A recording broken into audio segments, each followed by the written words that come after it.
Hello, everyone, and welcome to another episode of From the District with State Senator Suzanne Weber. Senator, how are you? I'm good. I'm busy. I've been busy all day long. But you know what? When you get to this building, whether you get here at 7 o'clock in the morning, whether you get here at 6:30, you can be busy until you leave at 6:30 or 7 o'clock at night. Yep. And that's Yep. what I've been doing lately, is because there's so much to read, there's so much to do, and a lot of days I have between 11 and 14 appointments a day with people because like today, we had the bleeding disorders folks here. And amazingly enough, one of the folks that came to visit me lives just down the street from me in Tillamook. Oh, wow. Yes, and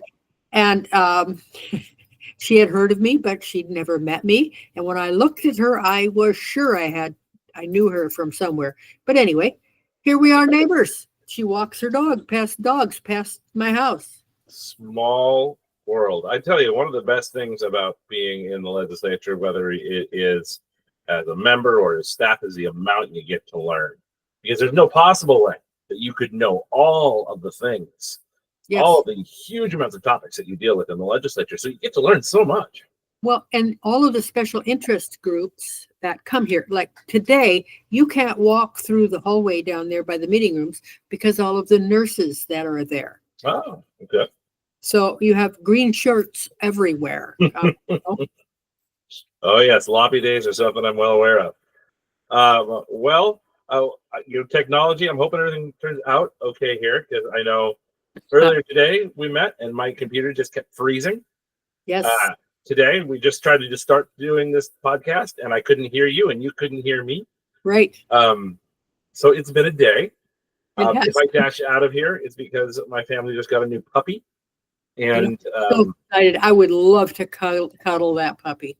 Well, he is a cuddler. I will say that. He also is 8 weeks old. So he oh boy. You get the training.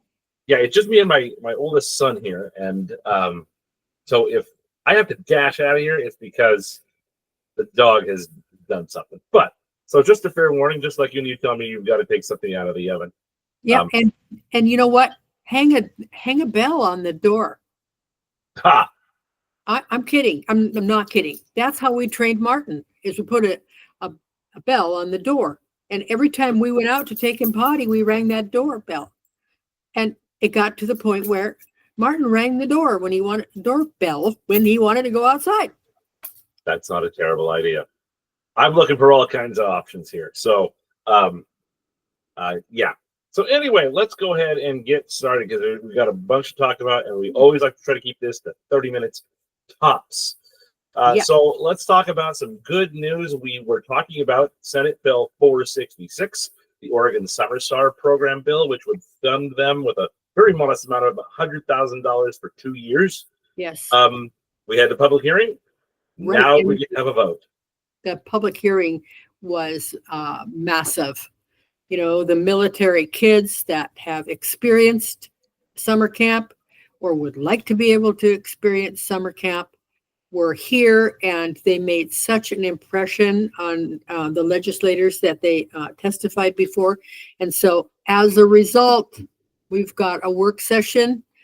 We could possibly have this voted on very soon because bills are starting to get brought to the floor of the Senate to be voted on. Of course, we can get it through the Senate, but then we've got to take it to the other side and get it through the House too. But we have a lot of people on the House that have signed on as sponsors also. So I think we've got a really good chance, and it's really wonderful that would be our first bill that we would have be able to pass in this session. We do have to get it through Ways and Means. Yes. That'll be the bigger challenge, but I'm glad it's coming out so early. It's one of the first considerations that we will ask them to consider. And I have to laugh because Senator Weber is in charge of the Senate Ways and Means. And every time I see her, because I do have a lot of needs for my area, see her in the hallway, she says, "No, we're not spending money on that." But you never know. She's probably just teasing me. What do you Right. think? What do you think? Huh? Well, like I've said, you guys deal in billions of dollars or hundreds of millions of dollars, right? You were literally talking about $100,000, $100,000, $50,000 a year that's going to positively affect thousands of kids. Yes.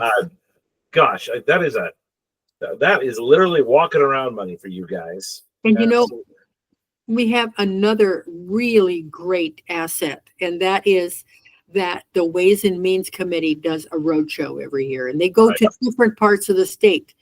And right now, there is a move to go and have the roadshow in Astoria. Excellent. Better place to be able to bring people out, for that program. Right. Well, that bill is set to be voted on tomorrow. Today we're recording this on the evening of the 10th of February. It's set to be voted on tomorrow afternoon. So hopefully we'll get to celebrate that it's going to have passed out of committee, referred to Ways and Means. So let's hope that happens. You can certainly check if you're watching after that to see if it passed. Yes. Okay. Another one too this week. Yeah, we've got two bills that are up for public hearings that are, the ones that we talk about here are the ones that you are the lead driver on, because you sponsor. You can either chief sponsor, which says that you're one of the leaders, and you can just co-sponsor, which means you sign on saying I agree with this, I support this. But these are ones that not only you chief sponsoring, but you're the driver. It was your idea. You're the one who brought the bill forward and had it drafted through Legislative Council and submitted it. So those are the ones we're talking about here. There's many others that you sponsor, but that's not what we're talking about. You have two that you are the lead co-sponsor on, or the lead chief sponsor on. And the first one is Senate Bill 458. That will have a public hearing also tomorrow on February 11th at 5 p.m. If this bill sounds familiar, it's because it is a rewrite of a bill that we've tried to get across the finish line a few times now. And that is the safety study. Yes, a safety study for Highway 30.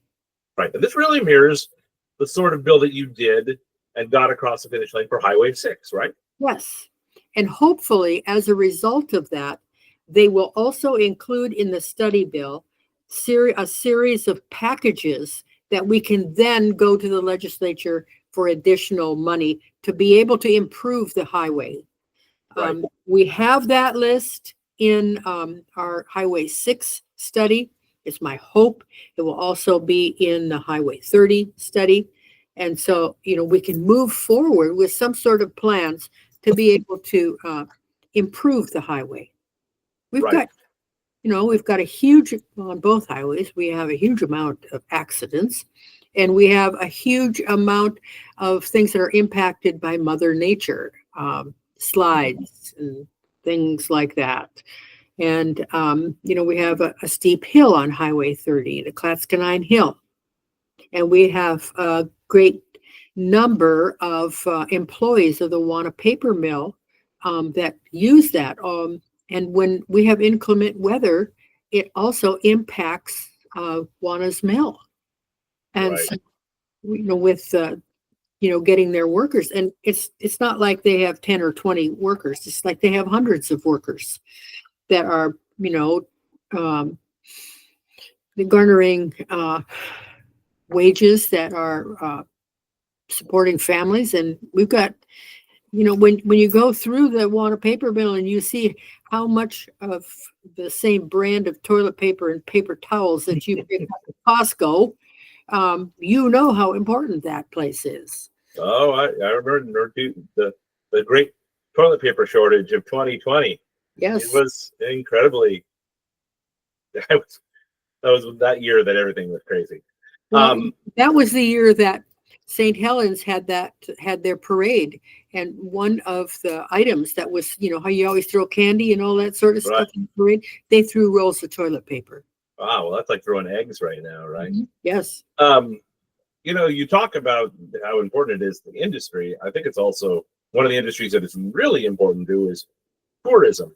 Yes. You've got three major highways on the North Coast that go to three major tourist destinations. Highway 6 goes to the Tillamook area, the Tillamook coast. The cheese factory sees more visitors per year than the Space Needle in Seattle. Exactly. For those folks who are going to Seaside, that's Highway 26. And those folks who are going to Astoria, that's Highway 30. And all of those highways branch out from the Portland metro area. So if you are coming to the coast from the Portland metro area, chances are you are taking one of these three highways. So even if you're listening to this and you are in the Portland area and you're thinking, oh, what do I care about coastal highways? Well, if you ever come to the coast, you should care about them. Yes, exactly. And then, we've got to start considering what we're going to do about Highway 101, because that ties all three highways together. Right. Well, I think it does it shows something. You've got yourself and 10 co-sponsors on this bill. Yes. Of the 10 of the co-sponsors, I'm looking at it. 1, 2, 3, 4, 5. Half of them, full half of them, are from the Portland metro area. Yes. So, and a good portion of those are Democrats. Maybe all but one are Democrats. So that is. I'm very pleased with the support that this bill has gotten, and it got it last time. The problem was last time the session ended, and before it could get to the full. Right. Well, we did this twice. The first time we had the denial of quorum, and like a lot of things died because of that. Yes. Last year was a short session, and it's always really tough to get something across the finish line in a short session because you only have essentially a month. And so we're trying. Third time's a charm, right? I think we can get it across the finish line, and it's unfortunate that we don't have it this year because had we got it done last year or the year before, we would have had the numbers and the list of projects that we could put forward for the infrastructure package that we all know is coming. None of us have seen, but we all know is coming. All know it's coming. We just don't know exactly what it's going to look like. Yeah, we are going to be able to submit those projects for Highway 6, but hopefully we can at least get the needle moving and identifying what we need to get done on Highway 30. So if I nag about things like fog lines and brushing and striping and sign. They hear from me all the time on those things. Oh, I know. Well, that's squeaky wheel. That's what we got to be. That's what you're there for, is to advocate for the community. And infrastructure has been you were talking about infrastructure before it was cool. Talking about infrastructure at the coast, especially where replacing a water line can bankrupt a city. So you don't just send out your public works crew to do it. It's a massive undertaking for a small city. And that's a situation that's all up and down the coast.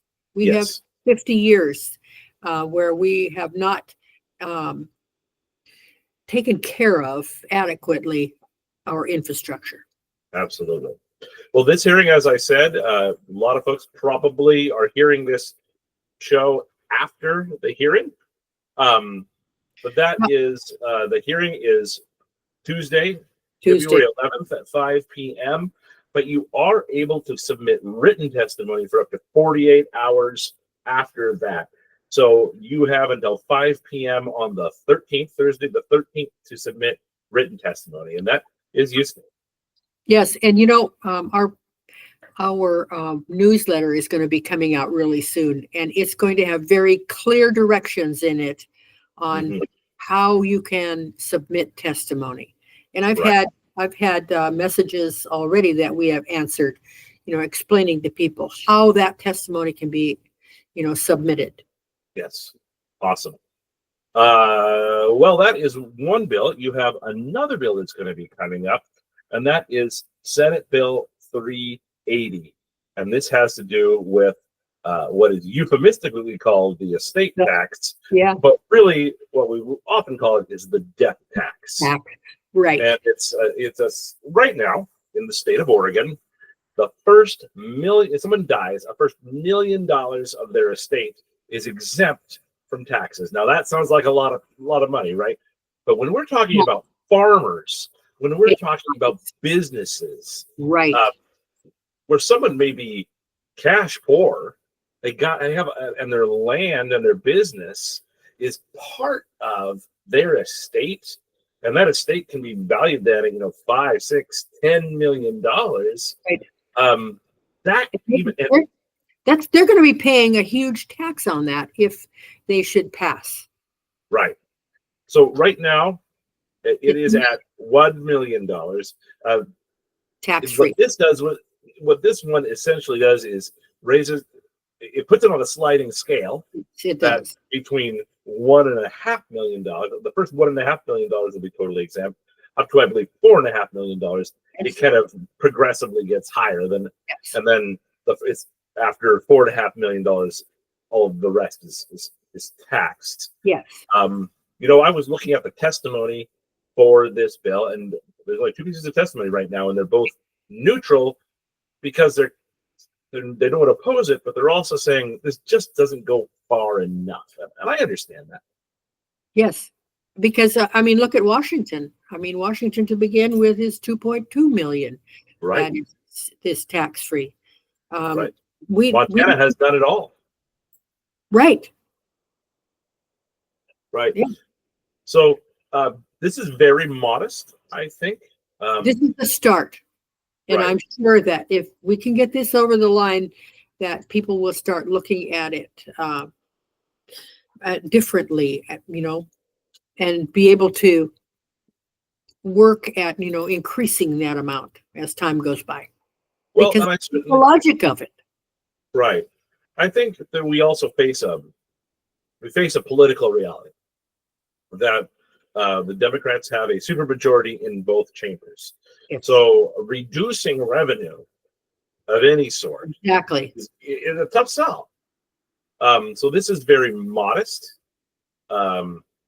Addressing, we're not talking about billionaires here or millionaires. We're talking about, one of the difficulties when I was a boy, 30 years ago, we had a lot more farms in Tillamook than we do now. They were smaller farms, but we had a lot more. And when my dad and my granddad were boys, everybody had a farm.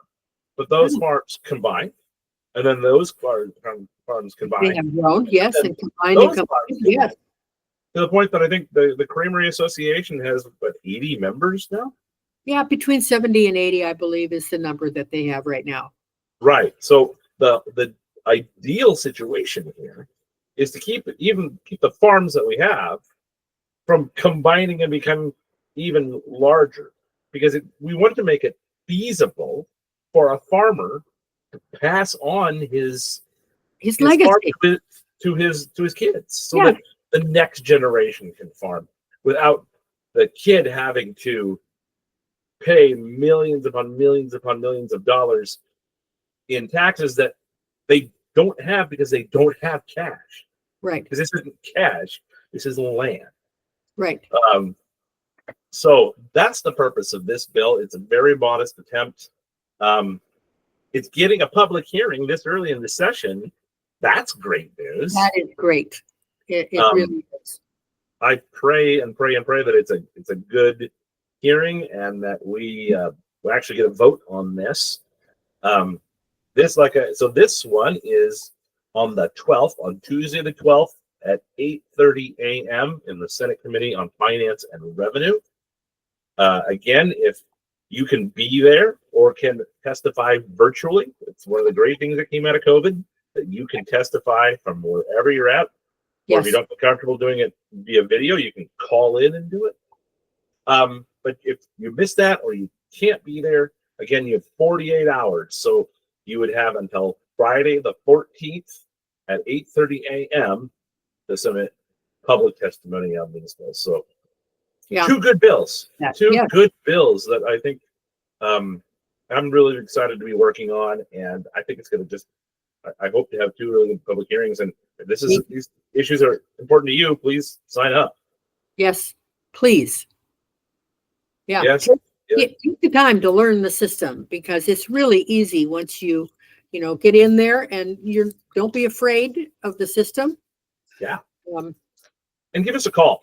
I mean, if Yeah, Katie or one of the folks in our office, shoot us an email. We can set you up and teach you how to do it. Yes, we had someone call and want to submit testimony last week on a bill, and we walked them through it on the phone so that testimony could go forward, and it's there. So Awesome. amen. Yeah. Senator, what do you have going on for the rest of this week?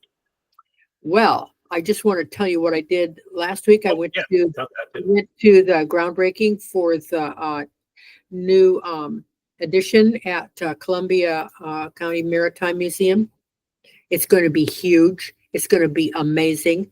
Those people are amazing. They reported that they have raised 93% of the funds, and the majority of it has been raised locally. And it's, there's going to be a huge helicopter hanging in there. But anyway, if you have never had an opportunity to visit that museum, please do. It's a fascinating place, and they have done so many upgrades within the last couple of years that they have made it even more relevant, and it's going to continue to be really a wonderful place to visit. Take your family and learn, especially about the maritime history of the North Oregon coast. Then Charity Drive is happening in Tillamook, and they raise $190,000, half of which goes to Dornbecker, half of it stays within the community. I mean, that's happening. It got my car washed, so that was good.